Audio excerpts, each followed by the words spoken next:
दक्षिण लोकसभेच्या मतदारसंघात आपले खेडकर साहेब मारणार बाजी, आपले खेडकर साहेब मारणार बाजी। बोला खेडकर। यानंतर या जाहीर सभेच्या निमित्ताने मी विनंती करतो वंचित बहुजन आघाडीचे राज्याचे उपाध्यक्ष प्राध्यापक माननीय किसनजी चव्हाण साहेब जो दक्षिण लोकसभा मतदारसंघाचे वंचित बहुजन आघाडीचे आणि कारखानदारांनी या भागामध्ये त्या रात्रीपासून फेक न्यूज सोडल्या, चर्चा सुरू केल्या।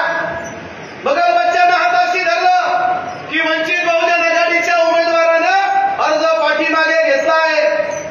संभ्रमावस्था निर्माण झाली, कारण महाविकास आघाडीच्या उमेदवाराला माहिती आहे राजकारणातील प्रत्येक अचूक बातमीचे सर्वात आधी अपडेट्स मिळवण्यासाठी सरकारनामाच्या सर्व सोशल मीडिया प्लॅटफॉर्मला लाईक, फॉलो आणि सबस्क्राईब करा। तसंच सर्व नोटिफिकेशनसाठी बेल आयकॉन प्रेस करायला विसरू नका।